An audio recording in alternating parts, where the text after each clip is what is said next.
Hello friends. इस video में हम यूपीपीएससी टेक्निकल एजुकेशन के कैलकुलस ऑफ वेरिएशन के कुछ जो रिमेनिंग क्वेश्चंस हैं उनका सॉल्यूशन डिस्कस करेंगे। तो ये सीरीज भी है और क्वेश्चन नंबर 51। क्वेश्चन नंबर 51 में कह रहा है how many extremals are possible for the extremal I Y x equal to 0 to 1 and double derivative of Y plus Y D X. इसमें कुछ कंडीशंस दे रखी हैं। Y at zero equal to one, Y at one equal to minus one, and derivative of Y dash at zero equal to one and derivative of Y dash at one equal to one. तो हमें इसका analysis करना है कि ये जो एस्टिमल देगा solution के बाद उसके कितने सॉल्यूशन होंगे। तो इसमें जो फंक्शनल है वो दिया है f x y y dash and y double dash के फॉर्म में, जो कि है y double dash plus y. अब अगर functional y double dash by x and y dash की फॉर्म में दिया है तो उस केस में जो यूलर इक्वेशन है वो थोड़ी चेंज हो जाती है। वो इस तरह की बन जाती है del f upon del y minus d upon d x del f upon del y dash plus d square upon d x square and del f upon del y double dash equal to zero. इस equation में हमने इसको put किया तो हमें मिला one plus d square upon d x square into one equal to zero. इसको हमने सिंप्लीफाई किया तो हमें मिला वन इक्वल टू ज़ीरो। अब वन को जीरो के इक्वल शो कर रहा है ये कंडीशन, यानी कि जो कि पॉसिबल नहीं है। तो इसका मतलब जो फंक्शनल है वो फंक्शनल हैज़ नो सॉल्यूशन, क्योंकि वन जीरो के इक्वल नहीं होता है तो फंक्शनल का कोई सॉल्यूशन नहीं होगा। इसलिए फर्स्ट ऑप्शन ओनली वन वाला इनकरेक्ट हो जाएगा, एग्जैक्टली टू इनकरेक्ट हो जाएगा, इन्फाइनाइटली मैनी भी इनकरेक्ट हो जाएगा। तो ऑप्शन नंबर डी यानी कि नन ऑफ दीज वाला सही हो जाएगा। Option D is correct. Calculus of variation का एक और क्वेश्चन है, क्वेश्चन नंबर 57 में बोला है the extremals of the functional theta one to theta two R square plus R dash square to power one by two D theta where R equal to R theta, यानी कि are जो function है वो theta का है and r dash equal to d r upon D theta is given by. इन options में से सॉल्यूशन के बाद पता लगाना है कि कौन सा ऑप्शन सही है। तो आई हमने सपोज किया कि I extremal I R theta equal to this and let X equal to R cos theta है and Y equal to R sine theta. Then D X upon D theta इसका derivative किया with respect to theta ये आएगा, क्योंकि are जो है theta का function है इसलिए आर डैश भी आएगा। और ऐसे ही बाई का डेरिवेटिव किया विथ रिस्पेक्ट टू थीटा वो ये आएगा, क्योंकि r equal to R theta.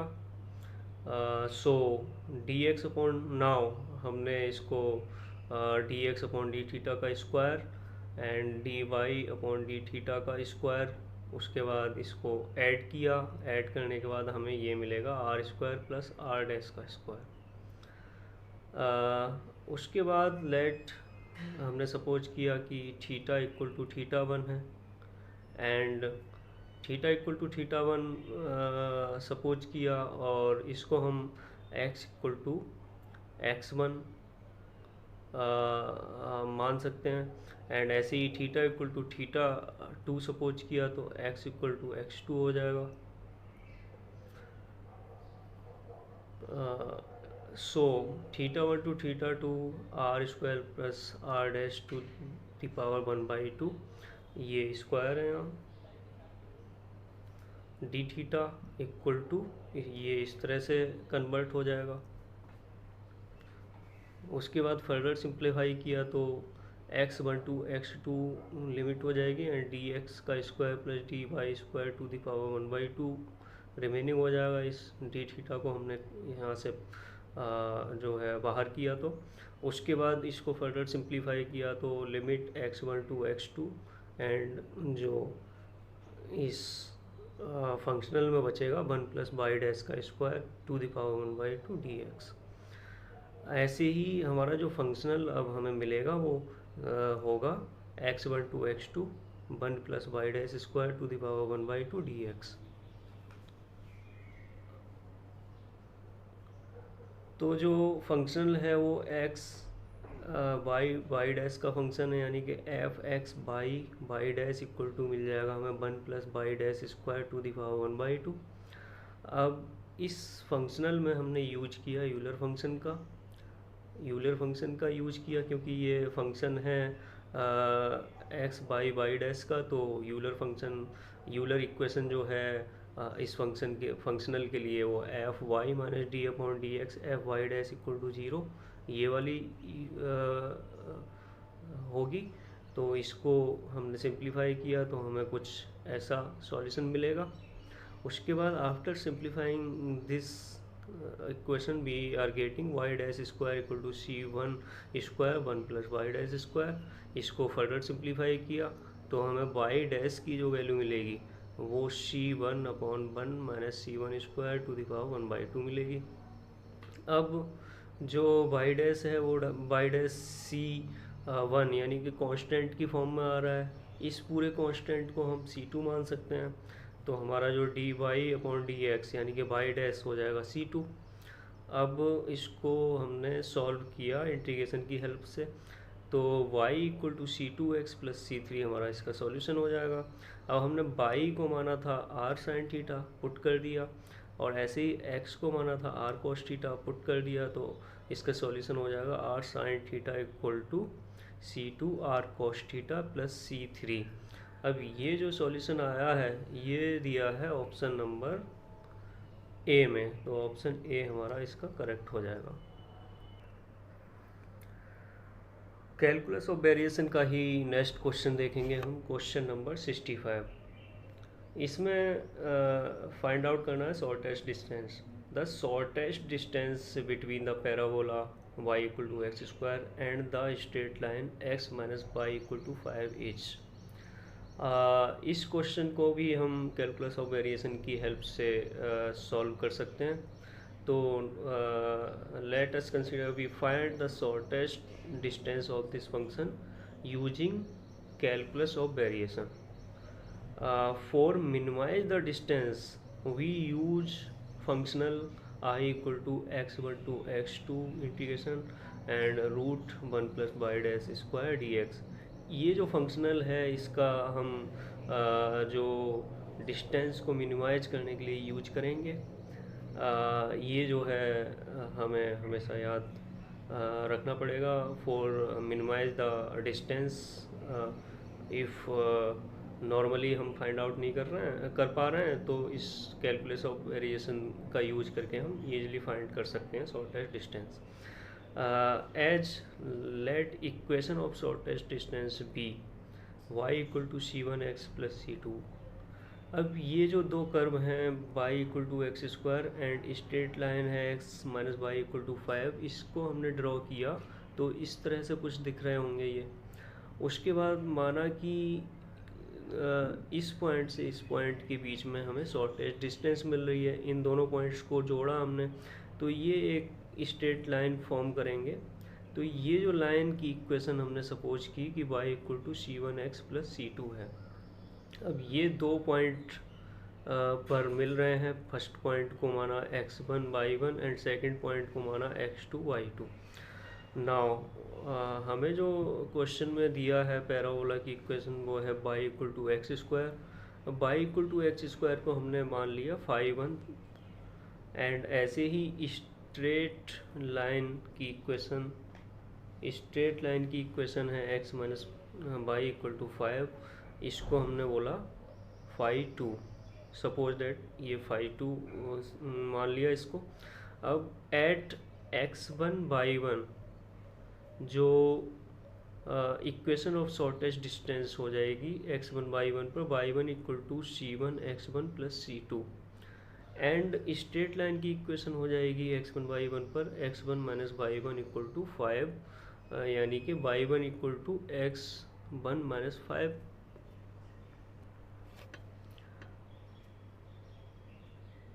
Equation of shortest distance, ये इस पॉइंट पर और स्ट्रेट लाइन इस पॉइंट पर दोनों की वैल्यू इक्वल होगी। वो जो इक्वल वैल्यू होगी वो इस तरह से होगी, x1 minus 5 equal to c1 x1 plus c2।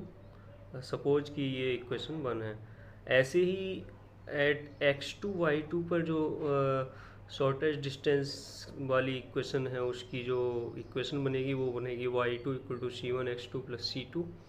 And जो पैराबोला है उसकी इक्वेशन y2 x2 पर बनेगी y2 equal to x2 square.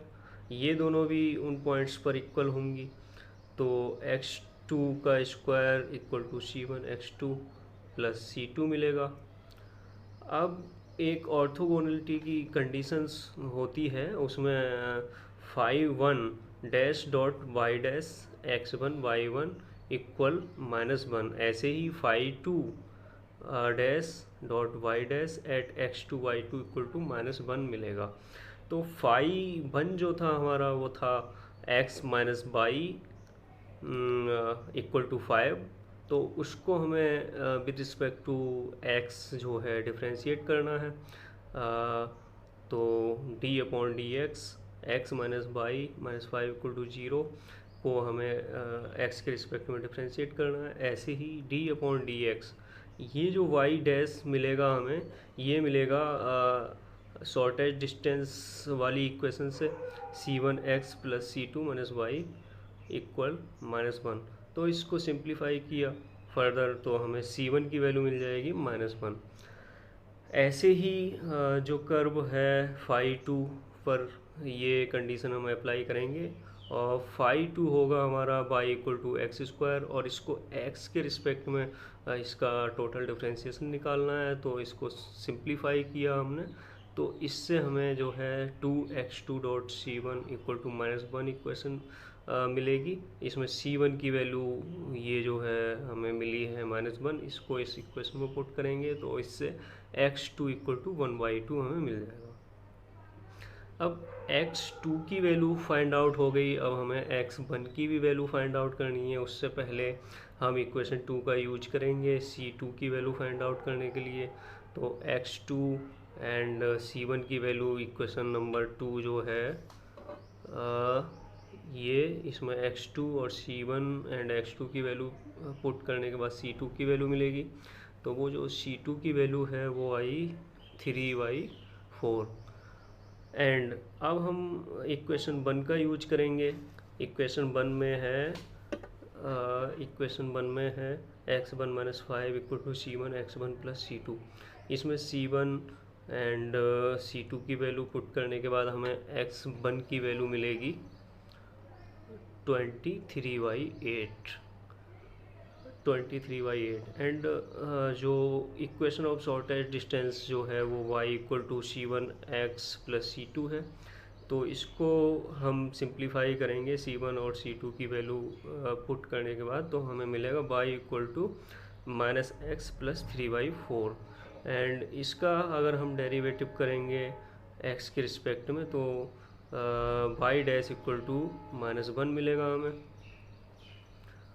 अब एस्टिमल हमने यूज किया i/x equal to x1 to x2 √1 plus y dash square d x.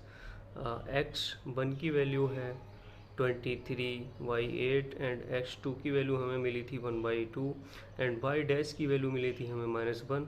तो ये सारी वैल्यू पुट अप करने के बाद इस इंटीग्रेशन को सॉल्व हमने किया तो हमें सॉल्यूशन मिला -19 इंटू √2/8। अब शॉर्टेस्ट डिस्टेंस जो होगी इसका मॉडुलस अगर लेंगे हम तो मॉडुलस आया 19 √2/8। ये हमारा शॉर्टेस्ट डिस्टेंस हो जाएगा। ऑप्शन नंबर डी जो है वो हमारा सही हो जाएगा।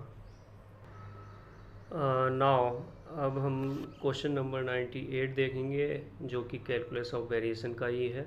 इसमें बोला है if f x y y dash का फंक्शन है is independent of x, then Euler's equation for the function this reduce to. इन ऑप्शंस में से बताना है कि कौन सा ऑप्शन सही है। तो in equation it is given that f x y y dash is independent of x, mean f is function of y and y dash only. Thus f equal to f is function of y and y dash. now हमने Euler equation use की, del f upon del y minus d upon d x, यानी कि ये total differentiation into del f upon del y dash equal to zero implies f y. इसको f y हम लिख सकते हैं। इसका इस फंक्शन का जो है हमने टोटल डिफ्रेंशिएशन किया तो वो इस फॉर्म में कुछ आएगा, del upon del x f Y dash plus del upon del y f Y dash del y upon del x plus del upon del y dash f Y dash del y dash upon del x equal to zero. इसको हम solve करेंगे, simplify करेंगे तो हमें function मिलेगा इस तरह का, f y minus f Y dash y dot Y dash plus f Y dash dot y double dash equal to zero. Now हमने इस फंक्शन में से y dash 1 upon y dash common लिया तो ये इस तरह का सॉल्यूशन बनेगा। अब इसको हम इस पूरे को हम लिख सकते हैं d upon d x bracket f minus f Y dash into y dash equal to zero. इसको हमने आर एच एस में सेंड किया तो ये ओनली बचेगा d upon d x f minus f Y dash into y dash equal to zero. इसको हमने integrate किया तो हमारा फंक्शन का सॉल्यूशन मिला F minus Y dash into F Y dash equal to C, जो कि हमें ऑप्शन नंबर बी में दिया हुआ है। तो ऑप्शन बी जो है हमारा करेक्ट हो जाएगा। अब हम कैलकुलस ऑफ वेरिएशन का ही एक और क्वेश्चन डिस्कस करेंगे, क्वेश्चन नंबर 106। इसमें बोला है the condition that d upon d x del f upon del y dash minus del f upon del y equal to zero for the functional I Y x equal to limit x1 to x2 integration f x by y dash d x to have a stationary value is. ये बताना है हमें कि ये necessary होगी या फिर only sufficient होगी या नेसेसरी एंड सफिशिएंट दोनों होगा। तो इसका हम सॉल्यूशन देखेंगे। तो सॉल्यूशन से पहले हम डिस्कस करते हैं, एक थ्योरम है वो कहती है कि by x this by x इसका सॉल्यूशन जो मिलेगा by x satisfying the Euler Lagrange equation is a necessary what not sufficient condition for iy to be an extremum. In other words, a function yx may satisfy the Euler-Lagrange equation even when iyx is not an extremum. इस theorem के according हमें ये find out हो रहा है कि जो ये कंडीशन है ये यूलर इक्वेशन की, इसको फंक्शन जो है सेटिस्फाई करना चाहिए। ये नेसेसरी तो है बट सफिशिएंट नहीं है। तो इसका मतलब जो हमारा आंसर होगा वो होगा ए, यानी कि ओनली नेसेसरी। तो ये हमारा आंसर सही हो जाएगा कि ये जो कंडीशन है वो ओनली नेसेसरी है, ना कि सफिशिएंट। इसके बाद हम कैलकुलस ऑफ वेरिएशन का ये एक और क्वेश्चन देखेंगे, क्वेश्चन नंबर 120। इसमें बोला है कि the Euler equation for the functional this satisfy. हमें ये बताना है कि इसका जो सॉल्यूशन होगा वो किसको सेटिस्फाई करेगा, हीट इक्वेशन को, वेव इक्वेशन को, या लैप्लास इक्वेशन, या फिर नन ऑफ दीज। तो सॉल्यूशन में हम डिस्कस करते हैं। क्वेश्चन में दिया है कि f equal to z x square, यानी कि partial derivative with respect to x का square plus partial derivative of z with respect to y का स्क्वायर।